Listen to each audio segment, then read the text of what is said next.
Páll Jakob Líndal, þú ert komin hingað sem umhverfissálfræðingur og við ætlum að ræða skipulag og hvað hefur misvarist og hvað má gera betur og við ætlum að ræða arkitekta og borgarfulltrúa og allt saman. Já. En mér langar aðeins að byrja á einu. Þú ert í söngvari, þú ert í hljómsveit. Ég er í hljómsveit, já, ég er í hljómsveitinni Lex, sem er Kiss coverband. Semst við erum að flytja lög með hljómsveitinni Kiss. Og er þetta að koma fram? Já, við erum alveg nokkra tónleika baki, sko. Já, en það er svona, maður verður svona tempraða til þess að metti ekki markaðin og frætt, sko.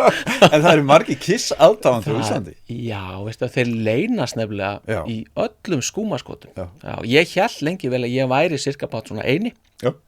En svo kom það á daginn að var svona, allir ekki komin svona 12 ár, eitthvað svoleiðis, þegar að þá steig fram fólk sem ég vissi ekki hvaða fólk var á þeim tíma og stofnuðu Kiss Army Iceland, sem sagt íslenska Kiss-herinn. Og og þetta meðal annars Þráinn Árni sem er í Skálmöld og fleiri og félagar hans og það skráðu sig, held ég, 800 manns bara í Facebook-hópin og þetta var bara opinberun. Þetta er trúfélag, sko. Þetta er trúfélag, já. En komið þið sminkaðir og í öllu gerfinu? Já, við gerum það. Já, við, ekki í öllu gerfinu, við erum ekki, sko, en við komum, við setjum framan í okkur. Já. Farðan, því að okkur finnst það vera svona, það er partur af þessu, það er mjög skemmtilegt. Já. Þannig að þetta er svona, þetta hefur gefið mér bara mikil þetta hefur gefið mér mikið og hefur gefið mér svona tækifæri að ég var nú í óperusöng nokkur ár. Þar á undan var að læra klassískan söng. Gefið mér svona framhaldslíf að ég ætlaðist mér að verða næsti Pavarotti. Já. En það tókst ekki. Þannig að þetta taka mér hlé og ákveða að verða rocksöngvari. Geturðu tekið eina aríu fyrir mig? Nei, ekki núna, það er svo snemma morguns. Eitt Sole Mio eða... Eitt Sole Mio. Sjáum til í lok þáttar. Endum þáttinn á góðri aríu. Já, höfum það í huga. Tökum Tosca, það er uppáhalds ópera mín. Ég er ekki sem ég kunni neitt úr Tosca, en við sjáum til. En förum við alvöru allar mála.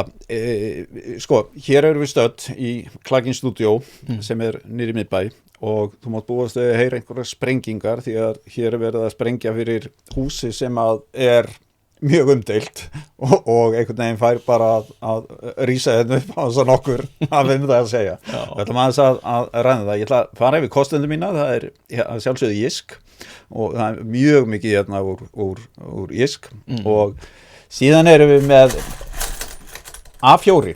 Ef við flettum aðeins lengra þá hveti ég ykkur til að fara á Instagram síðu hjá A4 alveg rosalega skemmtilegar auglýsingar sem þau eru með og svo er bara geggjuð húsgögn en brandarinn minn í dag, hann er sá ef við flettum aðeins lengra þá heyrður sprenguna.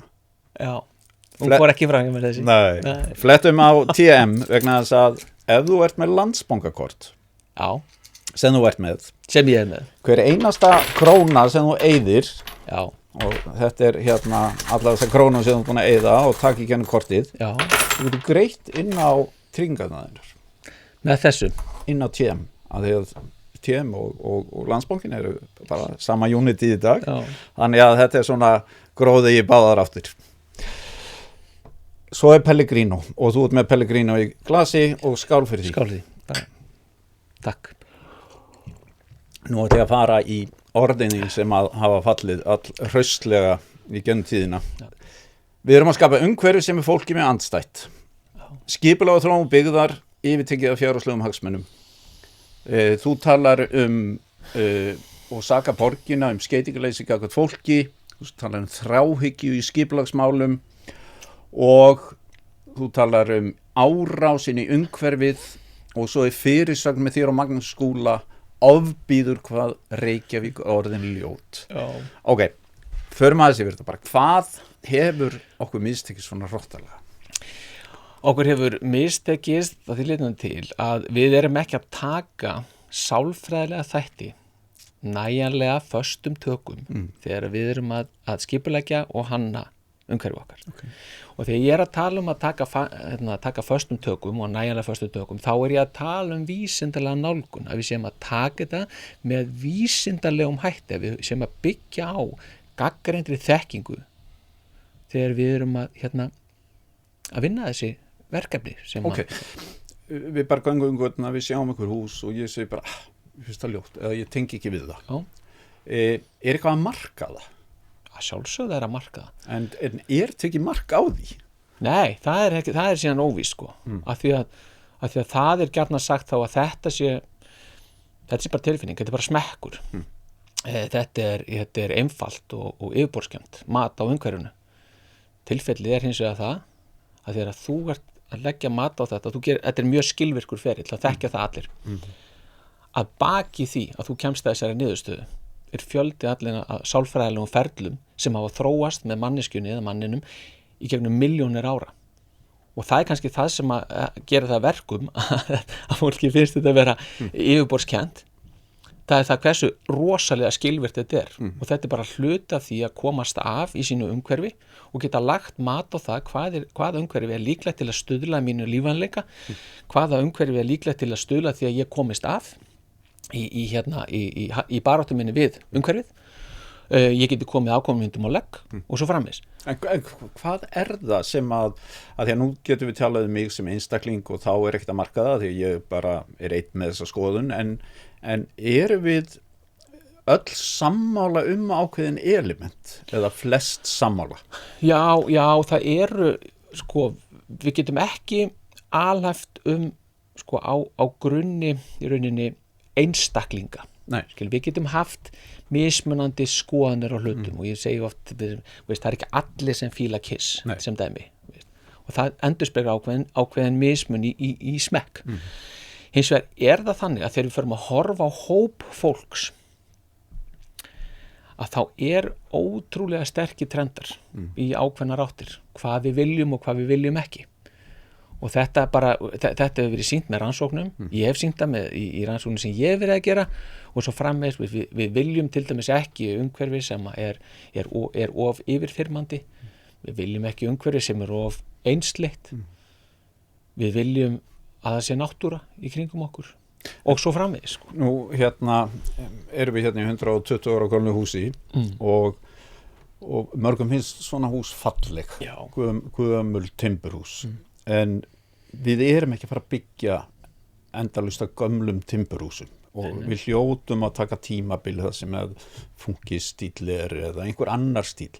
En má segja að við séum farin inn í einhvern svona óræðari heim þar sem að hinn praktíski fjárhagslegi stíll meira ráðandi þar sem að önnur öfl en fegurð og annars konar notagildi farið að ráða meira. Já, ég held að sé alveg ljóst að skipulag og hönnun umhverfis er rekið bara, þetta er bara fjármagnið er að stjórna þessu að langsamlega stærstum hluta og á móti þessu fjármagni, móti þessum Excel-skjölum að þar er síðan bara mjög svona einhverja litlar og veikar varnir sem eru samt ekkert veikar og litlar, það eru bara spilar þannig, ég meina það er heilsa fólks, það er velferð samfélagsins sem er hinum megin en á móti þá bara er sagt við getum ekki komið okkur saman hvað er flott og ljótt og það er bara smekksatriði og það líður ekkert öllum illa í þessu og bla bla bla og við tölum okkur einhvern veginn út úr því að þetta sé eitthvað sem skiptir máli. Þetta eru bara tilfinningar, þetta eru bara smekkur, þetta eru bara einhverja skoðanir sem eru marklausar og þá erum við búin að tapa rökunum gegn þessu fjármagni. En núna til dæmis stærstu rökin við þurfum bara að byggja. Það vantar bara hús og hvernig getum við einhvern veginn staðið gegn því þegar að fullt af ungu fólki kemst til dæmis við inn á markaðinn og stjórnmálamenn koma og segja bara við ætlum að leysa þetta með því að ryðja hérna land og hérna skapa rými inn í borginni og annað. Þú veist, við lendum í því að vera þá á móti þeirri uppbyggingu. Við erum komin einhvern veginn í svona mótsagnakent ferli. Við erum komin í mjög mikla mótsögn við bara einhvern veginn eða þversögn í þessu öllu saman og Sko við getum hvernig gengur vesturvinn sem hérna rétt hjá, hvernig gengur að mæta þörfum ungs fólk sem að stígun á markaðin. Ég var að lesa síðast í gær að ríka og fræga fólki þetta heima þar, bara sem dæmi. Ok, ekki mætir að það, ekki unga fólkið að fara þangað. Hvert þarf það þá? Á það að fara á Heklureitin? Nei, það sennilega gengur heldur ekki. Á það að fara upp í Ártúnsa? Já, mögulega, en samt örugglega ekki. Er eðlilegt að það sé verið að fyrirtæki sé að kaupa upp heilu stigagangana sem dæmi? Er það sko, er það eðlilegt? Erum við með sko, hver er staðan til dæmis á íbúðum sem ekki fullnýttar samkvæmt gögnum hjá HMS? Það eru mörg þúsund íbúðir sem eru þar. Maður spyr sig, sko, er virkilega þessi skortur, eða er það bara þannig að við erum með að búa til íbúðir sem að þessi hópur sem við erum búin að nefna hér, hann hefur bara ekkert svigrúm til þess að kaupa þetta. Það er ekki verið að mæta kröfum eða þörfum samfélagsins. En nú til dæmis ágætt stæmi bara því að við vorum að tala sprengingar í næsta nágrenni. Það er verið að byggja sem sagt 177 íbúðir við Vesturbugt en nú búið að skipta nafn og nú heitir það Vesturhöfn. Og þegar maður fer að leita eftir því, ok, þeir eru byrjaðir að sprengja en ég finn ekki almennilega teikningar eða myndir af þeim húsum sem er að rísa nema það, þetta eru svona alltaf mikið af kassabyggingum sem að og á þessum myndum er voðalega mikið af svona sama fólkinu sem er á öllum teikningum arkitekta. Það er allir léttklæddir í hlýraból og í sólskinni og sól í hæstu stöðu. Sko, af hverju er svona mikið leyndarmál þegar verið að byggja á einum viðkvæmasta stað og sögulegasta stað, getur við sagt, borgarinnar, að það fái bara að fara í gegn sem einhver fyrirlugur? Sko, það er náttúrulega að því að lagaraminn hann er lagaraminn hann er veikur strax svo er búið að samþykkja skipulag sem að fyrir Vesturbugtina var gert í núna síðustu breytingar á skipulag voru samþykktar í mars 2024 þegar reyndar Reykjavík var í gullnu tækifæri til að gjörbreyta hugmyndafræði varðandi þennan reit. Eftir að það er búið að samþykkja það skipulagið þá er búið að setja bara eitthvað ramma og svo lengi sem að uppbyggingaræðili er innan þess ramma og innan þess sem kröfur byggingareglu gera að þá ræður hann hvað hann gerir. Þannig að við höfum raunin ekkert þetta að segja þegar þetta er komið á þetta stig. Eigum við þá bara bíða eftir að sjá hvað kemur upp, hvaða litir og hvaða lukkur rásu, höfum við ekkert meira en það? Nei, og þurfum við ekki meira en það? Að sjálfsögðu þurfum við meira, það þyrfti náttúrulega grendarkynat og fólk fengi að sjá þetta. Vesturbugtina, því ég kafa svolítið onni í það, það er náttúrulega búið að vera einn feluleikur með þessar byggingar, bara alveg frá því að það var bara frá því að núverandi uppbyggingaræðili keypti þetta.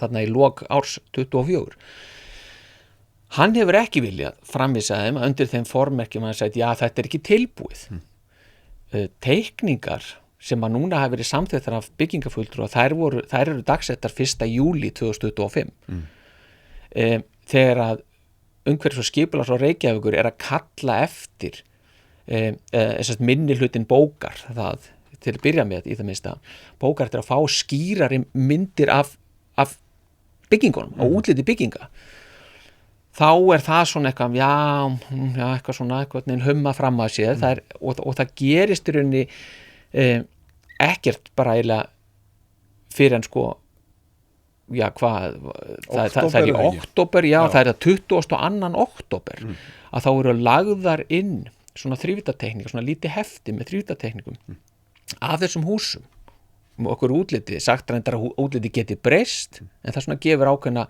indikasjónu það hvað er að fara að koma. Ráðið er þarna að funda morgunin, hættir fundi kortir yfir 11 fyrir hádegi. Uppbyggingaræðili er að hefja framkvæmdir klukkan 11:30.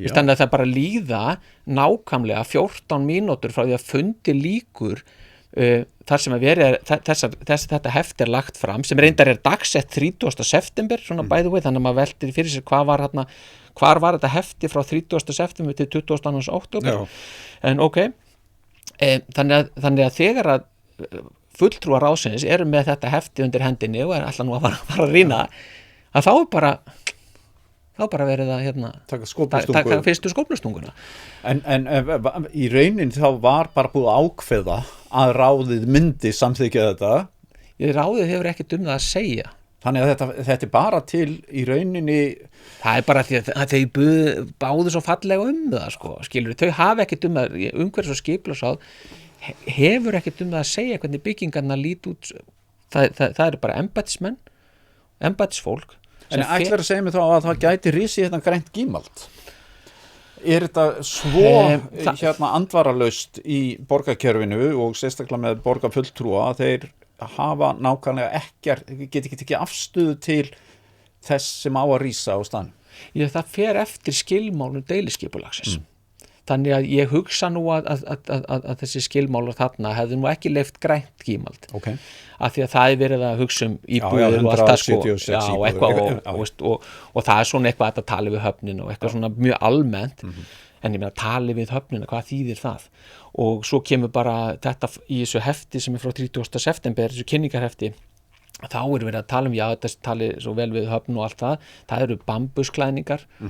Hvernig var það nú aftur með bambusinn hérna í Reykjavíkurhöfn, hvernig var nú aftur sagan af honum, skilur við? Ég hef aldrei heyrt hana. Og þá var það að tala þessar sögulegu tengingar. Þessar sögulegu tengingar og það sagt að séu flísar sem rúnar flísar sem tali við sjóin eða eitthvað svona sko, ég meina á einhverja súlur sem eins og öldur og ég meina hvaða bull þetta í alveg talað? Þetta í rauninni sko þar sem að Slippfélagið var og stálsmiðan og það má segja kannski að þetta sé svona síðast staður sem þú getur gengið meira höfn af því sem ekki búið að hanna af þessari og hafnasvæðinu þetta viðkvæmt svæði ef við horfum út frá sögunni og þurftum við blokkir með 176 íbúðum við svo desperat eftir þessu eða okkur bara orðið sama þessa tengingu, sögu og uppbyggingar og framtíðar manni virði, ég held að fólki sé ekki sama, almenningi ekki sama ég meina hér fólk búið að vera í varandi Vesturbuktina búið að berjast í yfir 20 ár að reyna að eiga samtal til að varðveita sögulega tengingu og fá samfellu í söguna og gera eitthvað sem í anda svæðisins og þeirra starfsemi sem hefur verið þar bæði á síðustu öld og svo bara í gegn og bara aldirnar, ég menna þetta náttúrulega En þegar þú segir að fólki sé ekki sama en við borgarfulltrúa sem eru fulltrúar okkar Akkurat. Og þá ættu þeir að tala kannski út frá okkar skynjun eða taka einhvert mark á hvað við erum að upplifa en einhvern veginn eins og valdið sé líka farið frá þeim þeir gefa einhvern veginn valdið frá sér, ég veit ekki alveg af hverju það nema það sé bara einfallega sko, að það sé bara það miklu peningalegi hagsmunir að ef þú ætlar að gera eitthvað til borgin vegna á 3,2 milljarða fyrir það og kannski bara vantar svo rosalega mikið þessa peninga að það bara ekki hægt að hugsa neitt annað heldur en það þetta svæði, Vesturbuktin það nýtur líka hverfisverndar samkvæmt aðalskipulag og hverfisvernd svona ólögformleg verndun sem sveitafélag setur á einhver tiltekinn stað að því hann talinn merkilegur hann býr yfir einhverjum sérkenni með menningarlega mikilvægur eitthvað slíkt hann ekki svona friðaður samkvæmt lögum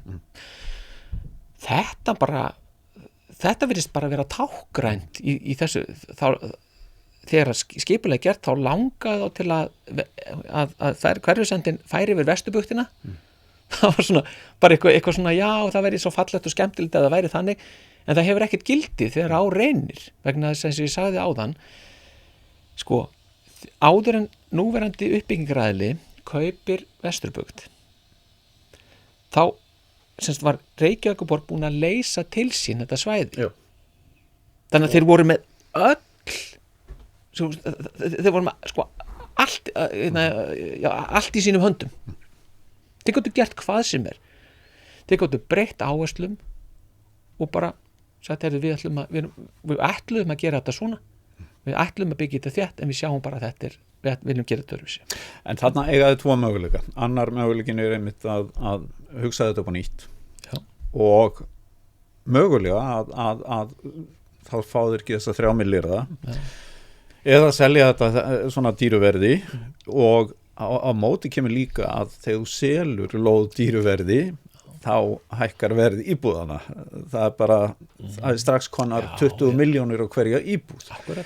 Sem að sko, þá komum við aftur að þessu sem varst að nefna áðan, er eitthvað verið að byggja íbúðir fyrir fólk sem að á ekki mestan peningin. Akkurat. Er þá ekki borgin að íta einhvern veginn upp íbúðaverði með háu lóðaverði? Hún er að því og þarna situr borgin sko sikkoru megin við hérna borðið á að gæta hagsmuna samfélagsins og er síðan í einhver hérna, það er náttúrulega fjármagna sig með einhverjum hætti og talar við sjálfa sig og kemst alltaf þeirri niðurstöðu að jú, samfélagi vissulega skiptir máli, það skiptir máli heilsa og velferð og menning og sag og allt þetta skemmtilega sem við erum alltaf að tala það skiptir vissulega máli en eins og er alltaf sagt mig, en þú verður að gera grein fyrir því, veist, að þetta kostar þú verður að gera, það er alltaf verið að kenna mér það að sko það séu til eitthvað sem heitir peningar og það verður að sko, það verður að taka það tillit til þess og ég verður að gera mig grein fyrir því sko. Þetta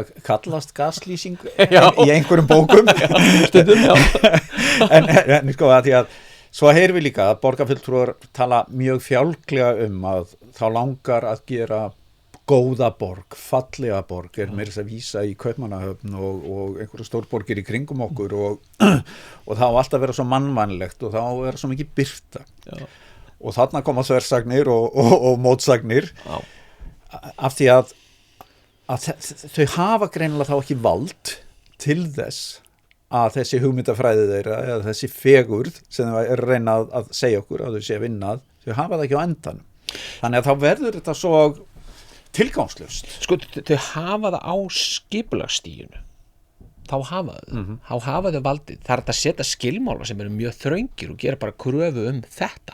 En ég meina Ártúnshöfðin, það er verið að byggja þar núna í 12.500 manns og þar er í rauninni verið að þrengja alveg gríðarlega að og það hafa verið gerðar athugasemdir varðandi birtu til dæmis og að þarna verið í óheilnæmar íbúðir hreinlega er það eitthvað að breytast? Af því að nú er vel og þeir stíi að við getum breytt í en er ekki búið að selja það bara það dýru verði að það er ekki hægt að gera breytingar eftir?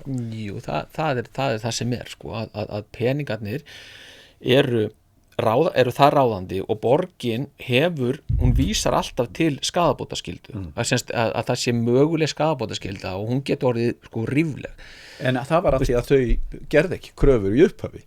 Já, þau hefðu getið gert kröfurnar í upphafi en þá eru kannski hrætt það að þeir myndu segja, já, við getum ekkert byggt þetta, það er ekkert að gera þetta og þá náttúrulega eru þau ekki að ná sínu fram sem er það að byggja til dæmis eins og upp borgarlínu og þetta, ef enginn vil byggja þær að því að kröfurnar eru svo og skilmálnar eru svo stífir. En það skiptir þá, sko, ég er grunni næst að segja, það skiptir borgina svo miklu máli að byggja svo mikið til að geta farið í borgarlínuna að við verðum bara sætt okkur við það að allt og margar íbúðir verði ekki góðar með lélegri birtu og í rauninni heilsuspillandi að einhverju leyti. Því að það er staðreynd að það er að gerast. Já, það er að gerast með náttúrulega nýju með breytingum í reglugerð varðandi ljósvist þá vonandi verður tekið á því mun það raungerast að íbúðir verði betri hvað birtu varðar. En mun það gilda fyrir svona skipulag? Nei, aldrei, ekki afturvirkt sko. Nei. Þess vegna náttúrulega fer þetta ekki alveg af stað strax og svona það þarf aðeins greinilega að mixa hluti áður og koma einhver í gegn áður en þetta láta þetta taka bara taka gildi. Þannig að við erum hugsanlega að tala íbúðu fyrir 20.000 mann sem að verða ekki háðar þessum skilyrðum heilnæmi, ljósvist þannig að við erum einhvern veginn að horfa á skemmdarverkin og þetta hljómar eins og við séum að mála þetta mjög svörtum litum en þetta er staðreind enga síður. Þetta kann að hljóma þetta sé svartsýnis raus ekkert og svartagaldsraus en þetta er tilfellið og við erum við erum að sjá borgina byggjast upp. Ég ætla að vona að ég sé ekki það mikill búblu að ég heyri bara frá fólki sem finnst þetta ómögulegt sko. En mér finnst bara einhvern veginn allir vera langsamlega flestir vera að tala í þá að þeir skilja ekki alveg hvert að vera að fara. Mér finnst ekki skipta máli hvort að ég er að tala við nemendur í háskóla sem ég hef aldrei hitt áður eða ég er að tala á bókasafninu í Spönginni við íbúa upp í Grafarvogi eða hvar sem er. Mér finnst einhvern veginn stemningin vera þessi að fólk skilur þetta ekki hvert við erum að fara með þetta og af hverju þetta þarf að vera svona. Þú ert að gera tilraunir með nemendiðinum til dæmis að fá þau til að taka myndir, ljósmyndir af húsum og götumyndum þar sem að þau sko sína á myndunum annarkvort hvað er fallegt eða hvað er ljótt hvað eiga, og nú ertu komið með einhvern hauga myndum í gegnum tíðina hvað eiga þessar myndir sammerkt sem að þeim, hvað ég að segja þeim finnst falleg götumynd og þeim finnst ljót götumynd. Sko, ef við horfum á hópin þá er einhvern veginn niðurstaðan alltaf svo að við erum með umhverfi sem er tiltölulega lágreist það getur alveg verið svolítið þétt það hefur fjölbreytileika það fjölbreytni sem það getur þá bara í húsagerðum, það getur verið gluggagerð það getur verið litir, það getur verið þakgerð og svo framvegis einhver karakter í þessu yfirleitt þá hafa þessar götumyndir líka sko, tengsl við náttúru þannig að það er einhver svona náttúruleg element og er það þá bara opin svæði jafnvel? Nei, það er kannski garðarnir bara tré í göttunum eitthvað slíkt sko.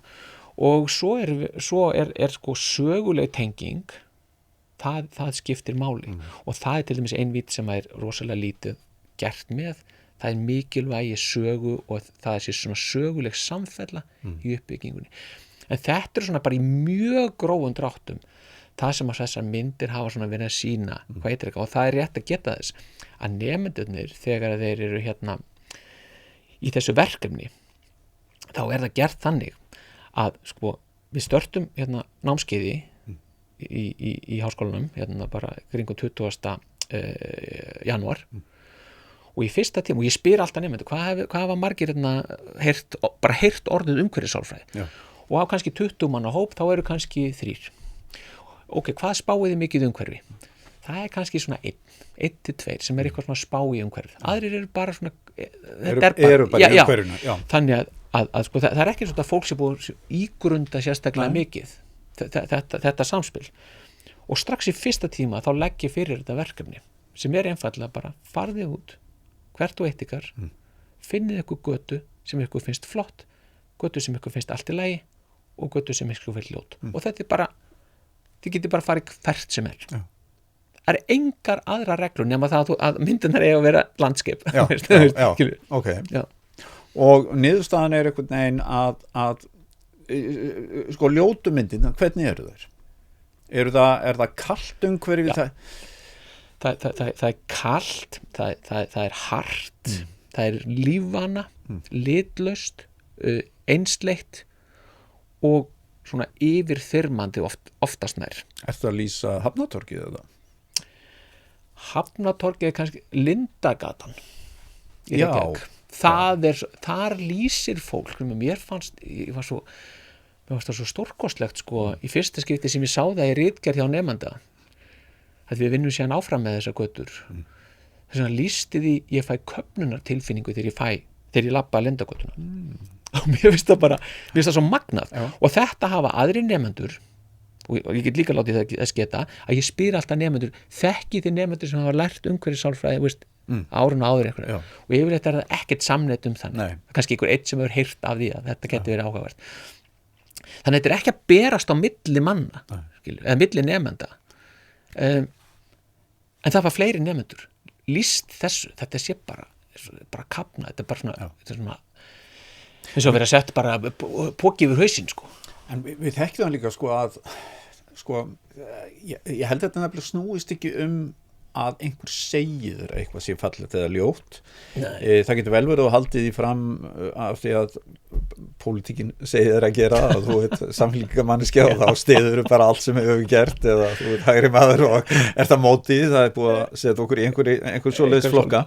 En svona þegar við værum á trúnóum þetta, þá getum við svo einlega sagt hvar okkur líður vel í umhverfinu, hvar tengjum við eitthvað og væntanlega getum við séð það bara á loftmyndum af fólki hvert að leitar í görðum og opnum svæðum. Erum við til dæmis ekki að nota svona þessa hegðun okkar sem dýra, hvar sækjum við í ákveðin svæði? Er það ekki partur af þessu öllu? Jú, ég meina það er ein aðferðafræði til að stúdera hegðun og samspil fólks og umhverfis.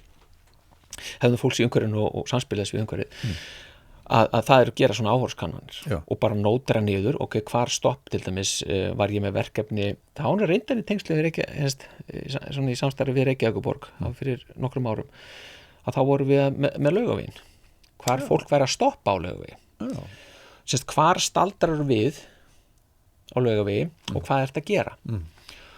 Og þetta voru nemendur í Listaháskólanum sem voru að safna þessum gögnum og þetta var áhugavert, af því að þar kom þessi tilhneiging sem er á Laugavegi að neðri hlutin sé miklu eftirsóknarverðari heldur en efri hlutin.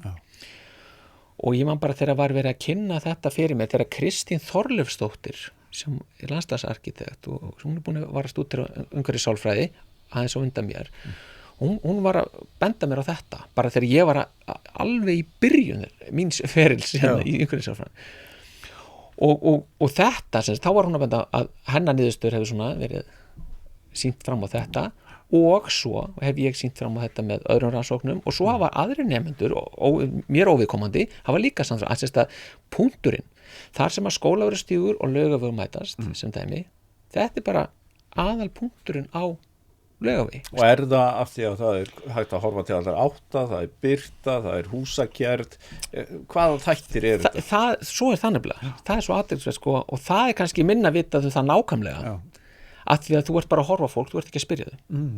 Þannig að, en við getum velti fyrir okkur, þarna eru gatnamót, þú getur hort niður Bankastrætið, þú getur hort upp að Hallgrímskirkju, þarna eru gömul hús, ég meina þarna er Eimreiðin til dæmis, Laugavegur 2, það er verslunin, þessi verslunin Vísir var þarna móti og það bara andar aðeins. Það er einhver lókísku punktur þetta verður eiginlega eins og torg. Já, það verður það og það er svona gaman, ég tengi nefnilega persónulega sterkt við þetta vegna þess að þetta mín saga, ég uppgötaði umhverfissálfræði, hún sem sagt markast að því að ég og kona mín, þá var hann til kærasta, við fórum út, áttum heim í Þingholtunum, fórum út að labba á kvöldin og þá vorum við að læra söngtækni, því þá vorum við alltaf að vera Pavarotti og þannig að við vorum ekki að pæla í umhverfinu og svo löbbuðum bara eitthvað og þess að við vorum búin að fara í marga göngutúra þá stoppar kona mín á þessu hotni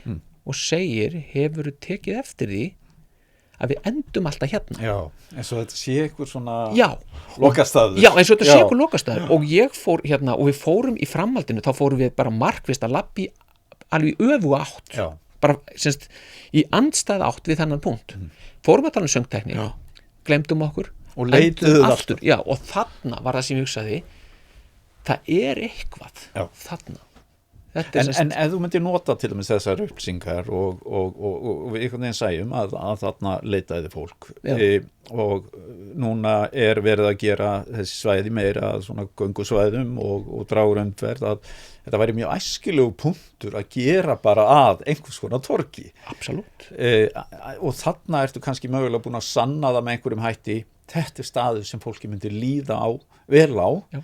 Í staðin fyrir að byggja upp í öfnil torg eins og Hjartagarðin eða eitthvað slíkt þar sem að einhvern öllum líður illa og þá á að fara að leysa það með einhverju gosbrunni eða einhverju slíku í staðin fyrir einhvern veginn að segja bara hvað, það vantar bara einhverju element þarna til að, er það birta, er það skuggarnir, er það steinnin þarna, er það að þetta er bara stjettar eða vantar bara nokkur tré og Hvað með svoleiðis til dæmis? Já, sko, það algjörlega, veist, það þetta, þarna, ef við hugsum okkur þessi gatnamót, Skólavörðustígur og Laugavegs, veist, að þarna getur maður hugsað sér að það sé mitt að skapa sjálfbært almenningssvæði sem þarf ekki einmitt eins og ólíkt Hjartagarðinum, þar sem það þarf alltaf að pumpa upp í einhverja stemningu, sko, það þarf bara alltaf einhverju tónleikar eða það þarf alltaf, það er svo mikið effort að reyna að halda þessu gangandi af því að þú sér það engin tilgangur. Það laðast engin að þessu. Það engin, þú hefur ekkert erindi þangað og ef þú slysast þangað þá langar ekki til að vera þar og þetta ákvörðan þessar tvær forsendur eru lykilforsendur í því að skapa gott almenningsumhverfi, það það að svæðið laði að fólk án þess að eigi erindi og það fólk dvelji þar lengur heldur en það þarf. Það er önnur svæði í borginni sem að ég veist til dæmis Breiðholti, við höfum ofta einhvern veginn bara talað eins og Breiðholti sé einhver ein heild og það séu bara vandamál og allt svo misefnað en þegar maður horfir yfir það þá þetta alveg rosalega vel heppnað svæði. Bæði sko efstilutinn og líka eins og bakkarnir og svo ertu með þessi flottu einbýlishúsasvæði þannig að það eins og fólk geti nánast sko verið þarna frá vöggu til grafar innan þessa svæðis og flutt á milli. Hvað það sem að gera það verkum að maður fann að breyta afstöðu sinni til Breiðholts og þetta rétt hjá mér, þetta vel heppnað og að hvaða leyti? Sko, þetta vel heppnað þetta vel ígrundað út frá manneskjunni og mannlegum þörfum mér málið aðeins skilt semst varandi Breiðholt 2 eða Seljakverfið að því að mamma var einn af skipulagshöfundum þar en það lógikin svona svolítið, það svolítið sama hugmyndafræðin í þessu öllu þarna að koma frá Norðurlöndum, þetta svona áhrif frá Skandinavíu sem að felast í því einmitt eins og þú listir að þú getur verið í sjálfu sér frá vöggu til grafar innan hverfisins þannig að þú getur farið úr blokk þú elst upp í einhverju einbýlishúsi sem það bara og þú flytur sérna í blokkina og svo flytur í ráðhúsi og svo flytur í einbýlishúsi og svo getur þú flytt þessan aftur í blokkina þannig að það hugsa þannig líka hugsa til þess að það sé miðlæg þjónusta að þú getur rauninni verið innan hverfisins og náður í alla þá þjónustu sem þú þarft í þínu daglega lífi. Og ekki skori mikið af umferð til dæmis. Eins og í Bakkakverfinu virðist vera bæði þjónusta á neðri hæðum, það leiksvæði fyrir börn og það alltaf vítt á milli blokka, þannig að það birta og svo einhvern veginn keyrt í kringum svo keyrt í kringum þannig að snertifletir akandi umferðar og gangandi séu sem fæstir þannig að þegar börnin að fara í skólan að þá þurfum við bara ekkert að vera helst að krossa neinar götur, bara sem dæmi eða þegar það að fara í búðina eða eitthvað slíkt þannig að þannig ertu komið með í rauninni svona hugmyndin svolítið að skapa svona sjálfbært samfélag þar sem að þessari hörðu umferð henni haldið bara utan við mannlífið inn í miðjunni og svo eru þessum húsum eins og þeim í Bakkakverfinu þau eru sett í svona það er gert með svipuðu móti í Seljakverfinu líka og það þá til að skapa þessi garðsvæði inn í U-inu þar sem að börnin þá og bara þeir sem þar eru í góðum kontakt svona við það sem að gerast í húsunum án þess að það sé kannski beinilins uppáþrengjandi af því að það annað mál og það hef ég stundum ég átt nokkur samtöl við íbúa að í mörgum að þessum þéttingarreitum þá er grensveið það er svo lítið að þegar þú ert út af því þá líður eins og fisk í fiskabúri það eru allir að horfa þarna upp í Breiðholti þá er þetta miklu rýmra meiri fjarlæðir en þú getur samt fylgst með sem til dæmis sem foreldri hæð húsana síðan ekki hún er ekki það há að þú missir tengsl við umhverfið þitt, þú missir ekki tengsl við það sem er á jörðu niðri sem yfirleitt gerist svona ef hús að fara mikið yfir 5 hæðir og þannig og sálutur, þá erum við komin út í hreyfingu barna til dæmis að því að foreldrar sem eiga heima eða semst börn sem eiga heima á hæðum ofan við 50 hæð, þau eru ólíklegri til að fá að fara út að leika sér vegna þess og þetta er sérstaklega tengt við mæður að þær einhvern veginn, þær þær vilja ekki gera það þær vilja vera næri þær treysta ekki þessu og þá ertu komið með minni, börnin hreyfa sig minna þú ert komið með minni sveigjanleika líka fyrir foreldra og þetta hefur skilað sér meðal annars í auknu svona kvíða og svona geðrænu vandamálum, sérstaklega hjá konum í svona aðstöðum, veist, svo margt sem hangir á þessu sko stundum hefum á tilfinninguna við viljum þykjast vera stærri borgarmiður og við erum átt að vísa í sko gamlar höfuborgir Norðurlandana, Kaupmannahöfn og Stokkólm og einhvern veginn langar að vera þannig Jæja Klaki þetta er stjórnarformaður hérna Klakin Studio hann ætlaði bara aðeins að heilsa upp á þig en Klaki, þetta er ekki hvorki staðin í stund, þú varst að fá þér núna komdu, verður ekki frist hérna mómenti þannig að stökk hérna niður öruglega hann hefur ráðist á hérna fólk áður sko. en hann er góðu gæi gott sko, og þá hugsa maður með sér að þykjast vera stór þykjast vera hérna stærri meðurum er ekki sjarminn okkar einmitt að vinna út frá því að vera tengd sögun okkar vera meira svona sérstök og heillandi höfum við einhvern veginn mist þessa þræði? Já, mér finnst við hafa aldrei mist þennan þráð mér varst það kannski svona það var svona fyrstu vísbendingar fannst með, eða svona fyrstu virkilega sterku var þarna í aðdraganda fjármálahrunins þeir áttu að fara að gera þetta alþjóðlið í fjármálamiðstöð hérna Reykjavík og þetta áttu að verða bara eitthvað svona Singapore, New York eitthvað dæmi en við höfum, mér finnst Hafnatorgi verið að þetta með dæmi það að við höfum mist sjónar ég upplifi mig alltaf, mér finnst ég alltaf vera komin einmitt eitthvað til Stokkólms þegar ég er komin þarna niður í Hafnatorg og mig langar einhvern veginn ekki endilega til að vera í Stokkólmi þegar ég er í Reykjavík þannig að mér finnst eins og mér fannst nú ágætis hugmynd að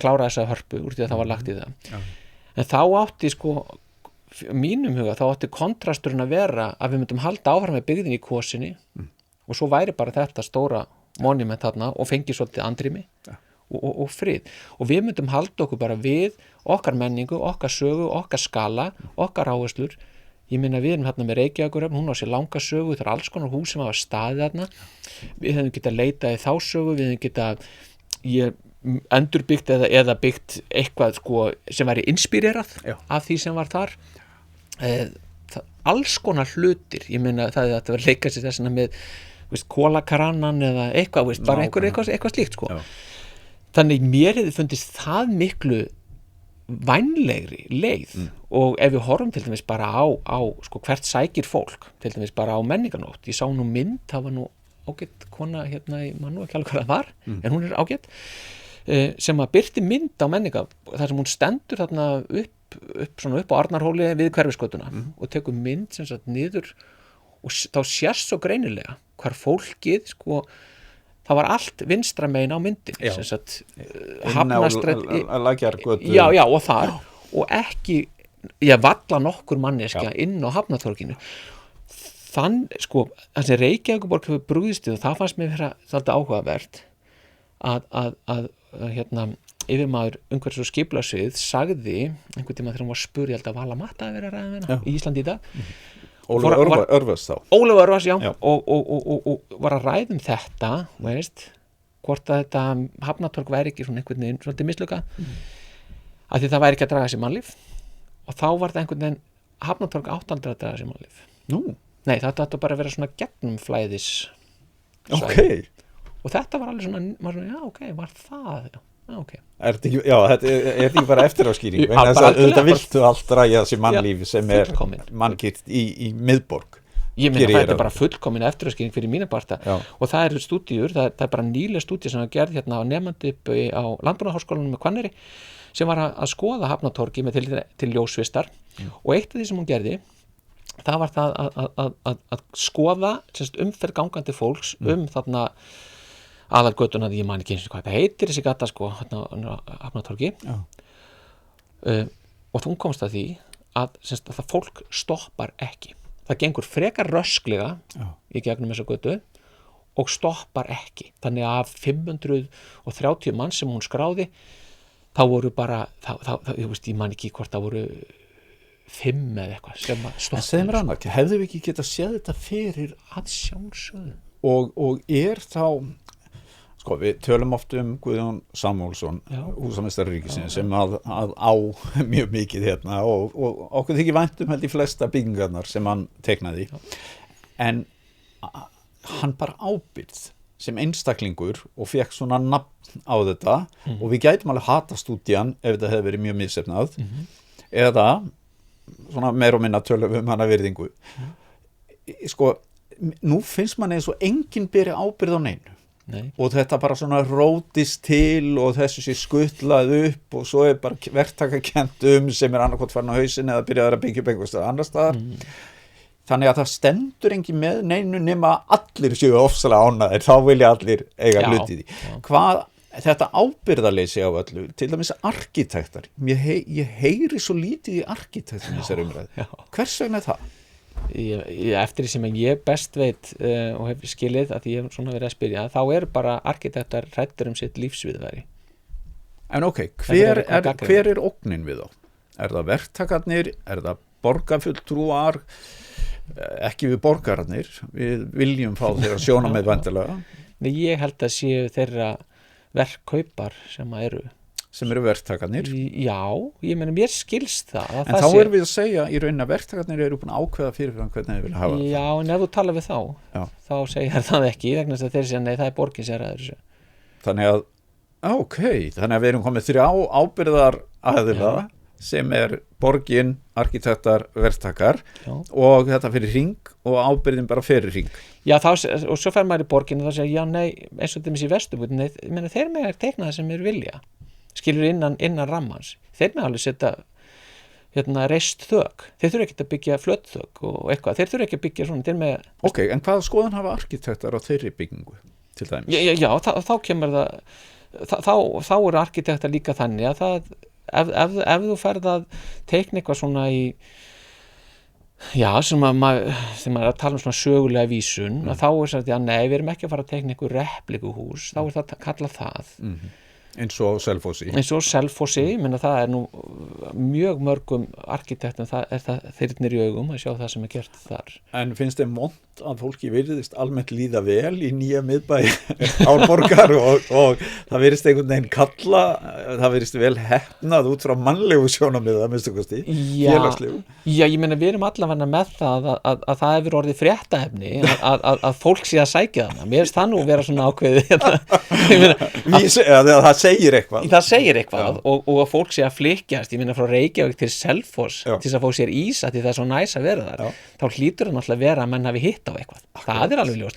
Svo getur menn tekið umræðinu það hvort að þeim finnist sniðut að Friðrik skáfa sem áður var húsið sem Friðrik konungur gaf 1874 minnum með eitthvað slíkt og að reista á Möðruvöllum í Hörgárdal að það sé búið að reisa einhverja endurgerða því á Selfossi það er svo önnur umræða. En svo getum við alveg sagt líka það er sko Selfoss eða Árborg er að segja allavega einhverja sögu sem aðrir er ekki að virða.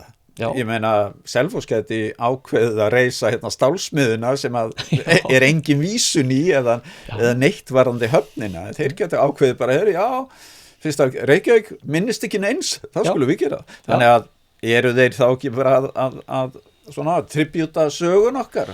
Ég meina vissuleiti verið að halda henni á lofti.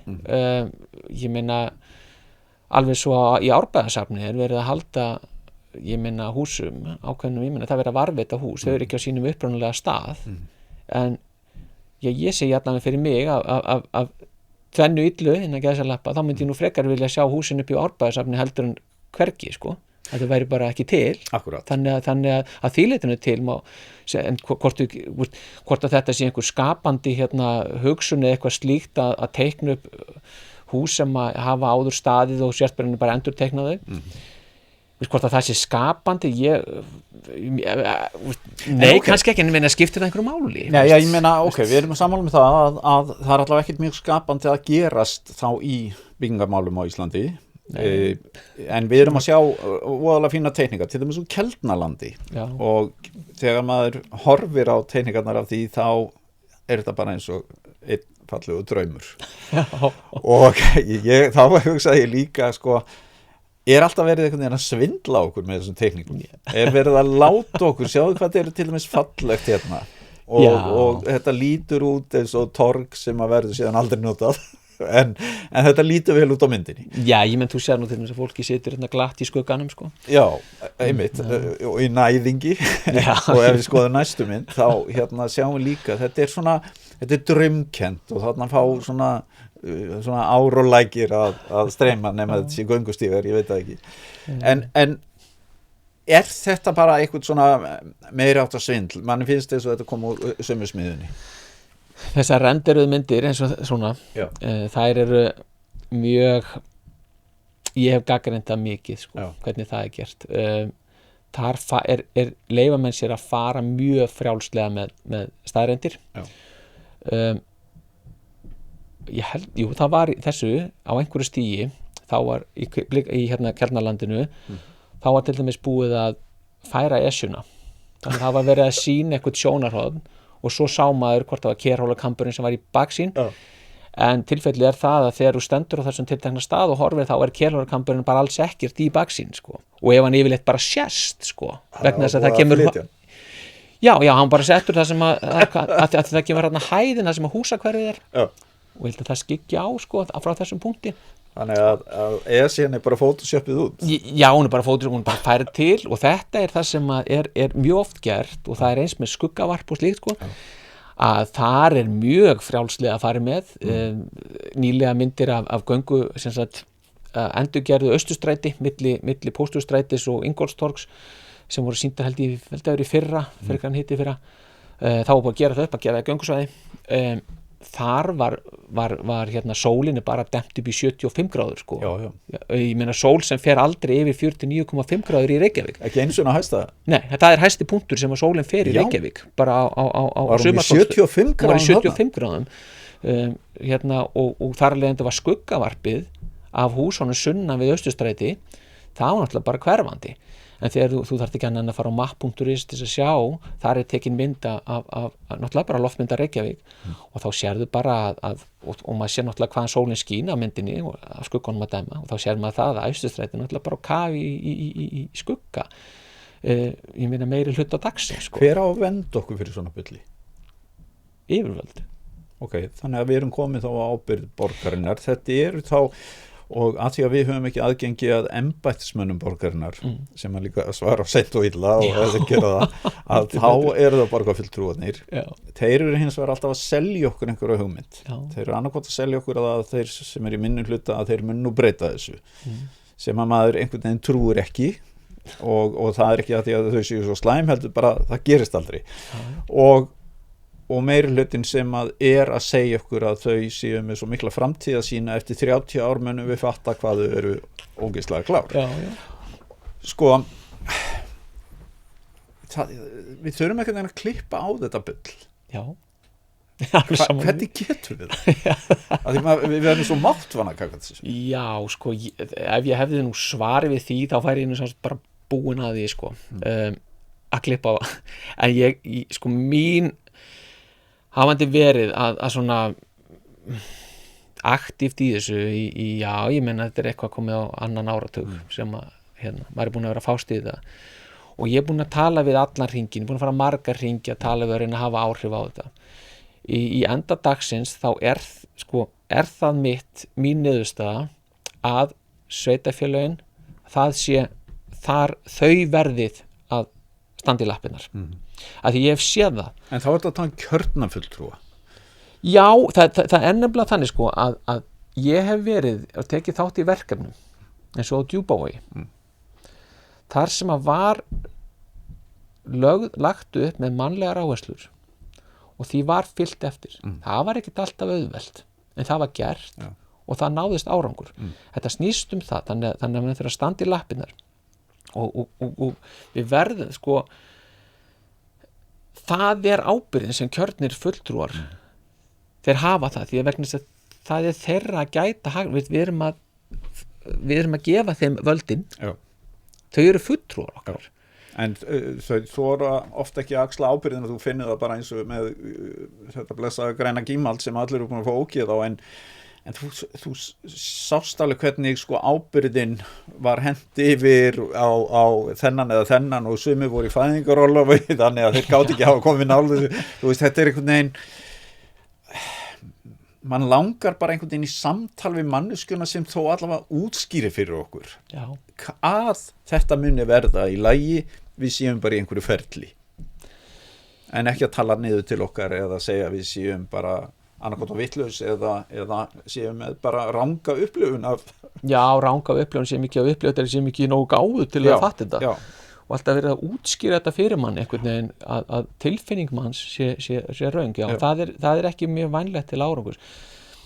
Ábyrgðin, veist, þetta er einhvern veginn, þetta virðir, sko, það er mikið talað um það, en það virðist einhvern veginn að þegar á reynir að þá hefur engin áhuga á henni og mér fannst einhvern veginn sko, þetta græna gímalla þú myndist á það, þetta er rosalega sérstakt hvernig þetta fer og viðbröðin í framhaldinu að sko, í fyrsta lagi þetta verði til sem að ég lét með einhver orð falla það, þetta verði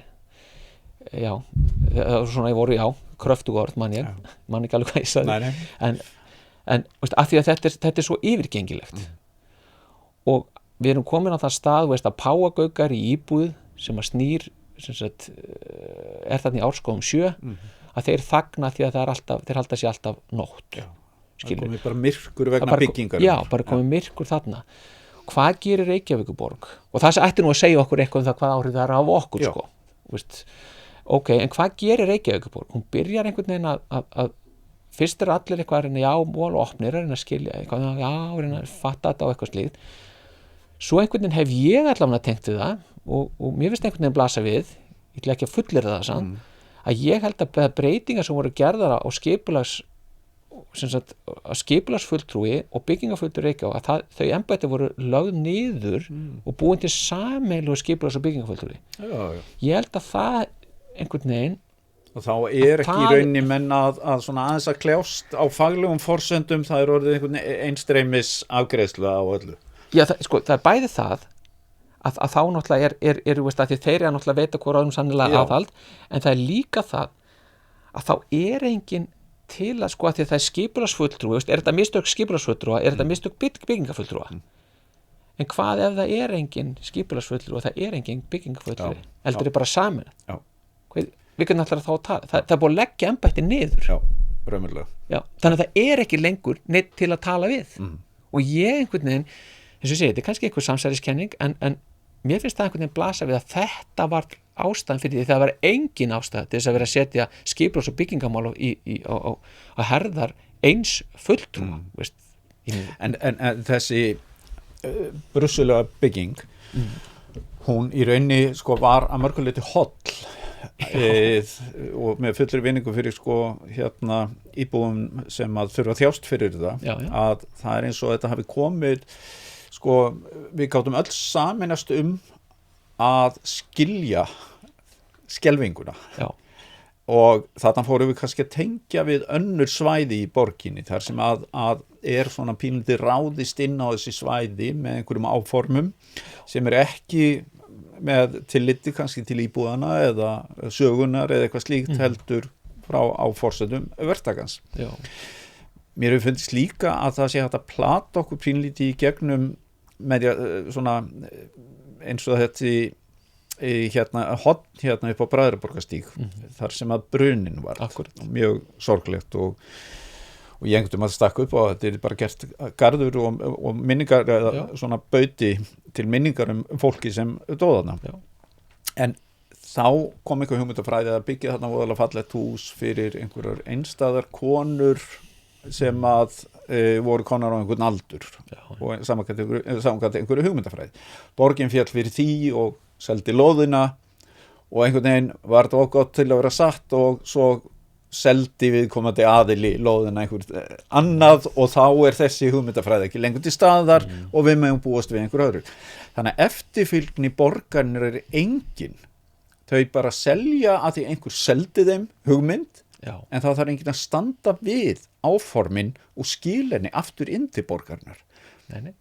Nei, þannig að ég gæti í rauninni sagt að ég ætlaði að kaupa lóð, byggja fyrir allar einmanna kisur í bænum og sjá til þess að þær eru hamingjusamar og taka á móti öllum kisum og öllum þeitt svo væntum þessu hugmynd og svo myndi ég bara taka lóðina og selja hana til einhvers verktaka sem myndi reisa blokk. Þú veist, er þetta ekki merkilegra og ábyrgðafullra ferli en þetta? Nei, þetta hangir sko eins og þarna með, þetta hangir allt á skipulaginu sko, veist.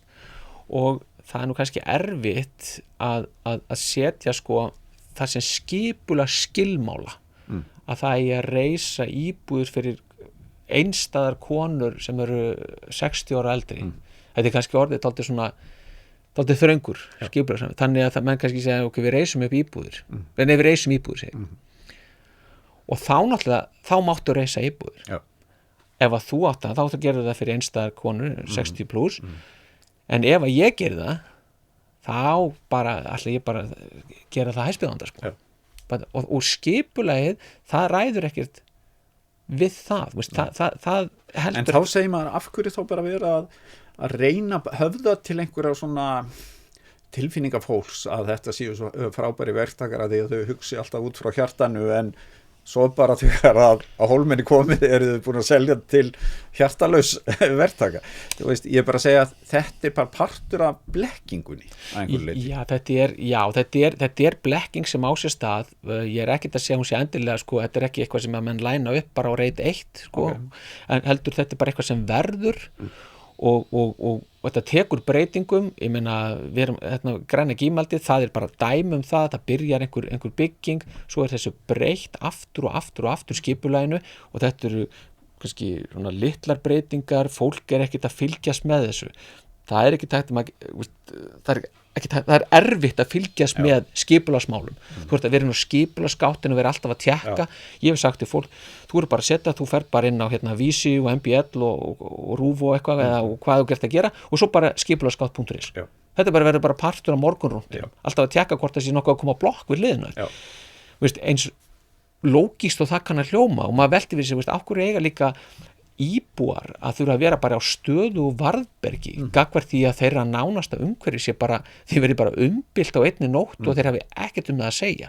Þetta er líka spurning, ég meina af hverju erum við að setja það á herðar fólk sem er bara á fullu að kenna börnum ensku eða veist, moka skurð eða afgreiða í búð eða eitthvað veist. Hugmyndafræðin þéttingu byggðar til þess af því að í rauninni er þetta góð hugmyndafræði.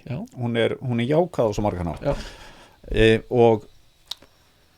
En að einhver leyti hefur hún mistekist og við erum líka að tala þetta sem við kallaði 15 mínútna 15-20 mínútna hverfi þar sem það eru að geta sótt alla þjónustu inn í því en einhvern veginn finnst manni svo bara hluti af þéttingu byggðar hafi verið innleiddur og við séum ekkert að búa við það. Við erum bara í meira og minna skuttlega og milli hverfa og svo er verið að segja okkur að það er að koma borgarlína sem er að leysa öll mál en við erum ennþá samt í vandræðum þessa nærþjónustu.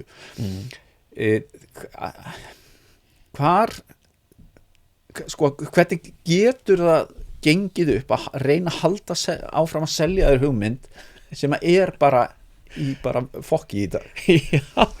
það náttúrulega bara gengur ekkert upp. En það sérðu líka sko, ég held að sé ekkert ástæðulausu að samfylkingin er núna bara síðustu dögum er búin að bara skipta út sínu fólki hérna í borginni af því að þau náttúrulega er búin að sjá það að þetta gengur ekki. Þetta er komið í þrot. Þessi hugmyndafræði eins og hún er rekin, hún er komin í þrot. Hugmyndafræði þéttingu byggðar er ekkert komin í þrot vegna þess að það er bara konsept sem er miklu stærra heldur en einhverjar blokkir í Ártúnshöfða eða Hlíðarenda Vogabyggð eða hvað þú vilt nefna. Þétting byggðar snýst náttúrulega bara að skapa sjálfbært umhverfi, veist? Þannig að það er að þú ert að ganga lítið á náttúru og svona virðir hana þetta fjárhagslega, þá ber þetta sig og þú ert að samnýta kerfi eins og holræsakerfi, rafveitukerfi og slíkt og svo ertu með félagslega þáttinn, sálfélagslega þáttinn sem náttúrulega snýr því að þú ert að skapa umhverfi þar sem fólk í svona nálægt, það skapast samfélag en það ekki verið að tróða fólki sko það þú sért bara að horfa hún í seriósdiski hjá nágrunum, sko það allt annað, þá ertu bara farin að brjóta þessi, þú ert ekki að skapa sjálfbært samfélag með svona aðgerðum.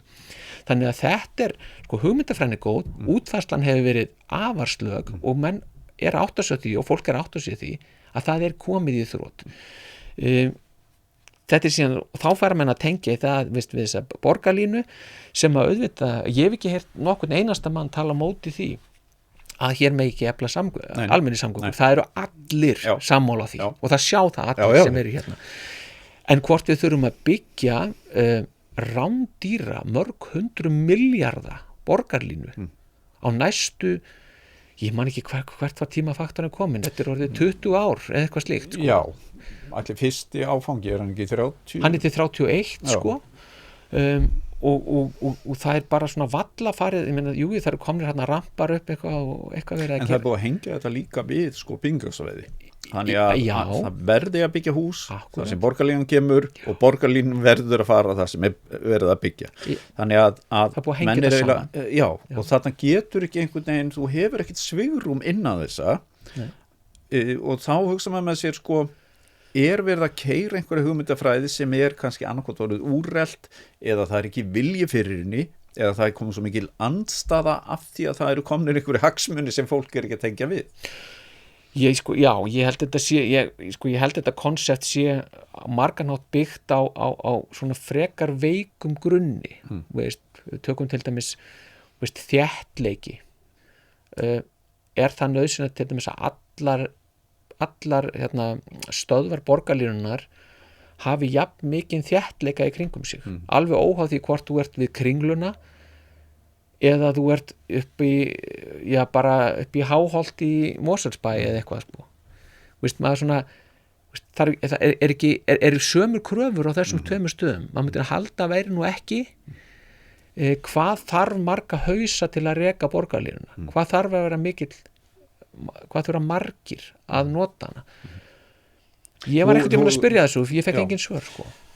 Nei, og menn fá almennt ekkert mikið þessu örum, þau eru svona rétt að byrja að senda myndir og eitthvað slíkt, en mann finnst bæði myndræni faktorinn og líka það að það alls konar bull í gangi hvers konar tæki nota, allt frá einhverju lestum og yfir einhverju mínistræta og ég veit ekki hvað. Þannig að við erum öll með einhverju svona ólíka myndar í hvernig þetta lítur út. Já.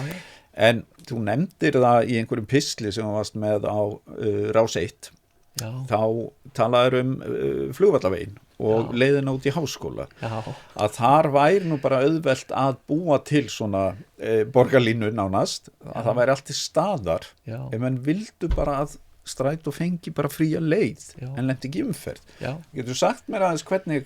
Sko, þetta þannig að ef maður fer út í háskólanum Reykjavík hérna í Jöskulhlíðinni eða við Nauthólsvík að þá bara ein akrein í hvora átt.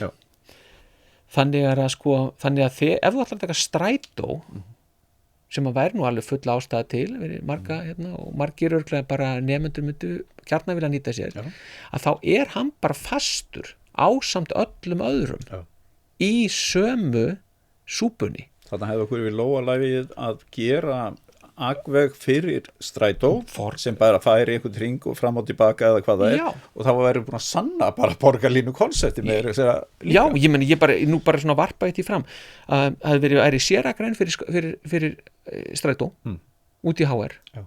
Þessi strætó, hann geti til dæmis bara farin á BSI. Það verið bara sérakrænir á BSI. Og þetta væri bara svona einhver fram og tilbaka leiðangur. Og þá væri búin að leysa, sko, þá væri bæði búin að minnka þörfina fyrir væri búin að minnka magn allar bílana, voru búin að minnka umferðina í skólan og skapa þá að þeir sem eru þá að nota strætó, að þeir njóti þá einhverja einhverjar fyrirgreiðslu, þeir græði eitthvað á því að nota það. En þannig einhvern veginn þá bara verðist sú hugmynd, þessi forgangsakrein, hún verðist sko hvergi nærri bara Nei, nokkur það hugsun, of ómerkilegt til Já, menn að hugsa stærri hluti til 2050 Já, því að náttúrulega auðvitað nú er verið að horfa til þess að þá að brúa þarna Fossvoginn og Já. svo á línan að koma En við verðum allavega að fara að trúa þessu, við verðum líka að fara að halda með þessu og mér finnst kannski Já. borgaryfirvöld og þeir sem stýra samgöngumálum og annað, mér finnst þau ætlast til þess að við eigum bara að kynna okkur þetta. Mér Já. finnst þau ekki ná að segja okkur frá þessu og með svona björtum tóni að þetta eigi eftir að verða bara skoti gott af því að ég held að þau hafi ekki sjálf endalega mynd af þessu. Þetta er of óljóst í dag. Þetta er of óljóst og bara fjármögnun á þessu er óljós, ég minna það er hanginu til dæmis á þessu núverandi samgönguáætlun sem hjá Alþingi, það þarf að samþykja fjárveitingar inn í eftir að hann var uppfærður hérna og svo kemur enn sinni hægri og vinstri pólitíkin í þetta og það er ofta þvælast fyrir að ef þið eru sammála þessu þá skulum við vera ósammála þessu. Akkúrat, og maður veltir því fyrir sér sko, ef það snúast nú pólarnir, hvað gerist með borgarlínuna og þess vegna hefur mér fundist eins og mörgum öðrum, maður heyrir þetta á sífellt þennum, af hverju styrkjum við ekki bara strætókerfið, núverandi strætókerfi, eflum það, búum til fleiri forgangsakreinar, með að Reykjavíkurborg gera vel í sumar þegar til dæmis tóku bútin frá Miklubrautnir á Háaldisbraut og gerðu þar forgangsakreinar, það tók ekki langan tíma. Röddin á hún heitt. Viltu skjóta í eina aríu? bara brot. Já, bara brot. Og svo eitt kissla á eitt. Þú ert rosalegur maður. Já, hvað, Þú ræður hvort þú tekið rock eða bara eitthvað sönglag, það má líka vera bara eitthvað, það má vera vögguvísa mín vegna, eða borgarljóð Borg mín borg. Já, ég veit nú ekki með það þú sagði Sole Mio. Já. Ég get sungið nokkra línur, ég mun að gleyma það en svona Che bella cosa una giornata sole, n'aria serena dopo una tempesta, per l'aria fresca pareggiana festa. Che bella cosa una giornata sole, Mannato sole, mio bello ne, oh sole mio, sta in fronte a te, oh sole mio, sta in fronte a te. Sta in fronte a te. Þar fyrstu það. Það er langt sem við sungið þetta. Þetta var geggjað. Og svo það, já, vildur þú fá kissla líka það? Já, hvað er kiss líka? Nei, keirðu á kiss. Hvaða viltu? Ekki I was made for loving you samt. Bara, það segir langar mest að syngja núna, akkurát núna. Það gott að enda þess að bara Kiss enda alla tónleika sína á þessu lagi, gerðu það í marga áratíð. You show us everything you got, you keep on dancing and the room gets hot, you drive us wild, you drive me crazy. You say you wanna go for a spin, the party's just begun, I'll let you in. You drive us wild, you drive me crazy. You keep on shouting, you keep on shouting. I wanna rock and roll all night and party every day. I wanna rock and roll all night and party every day. Vel gert! Þú var auka krónur. 50 skall. Ég vil alltaf geggjast. Ánægðin með því. Þetta er svona. Þetta er geggjast. Langt síðan sem ekki Sole Mio. Já, ekki. Jó, já, ég söngað þetta lágt samt sko. Það er gaman að það líka að því að sko, þú hefur verið heitur í samvættu skipulmál og umhverfisálfæðina og svo kemur þessi, þú veist, að þú segir okkur frá söngferlinum í upphafi og svo núna að slúta með þessi, þetta er fullkomið. Geggjað. Takk, frábært að vera með þér. Sömuleiðis, takk.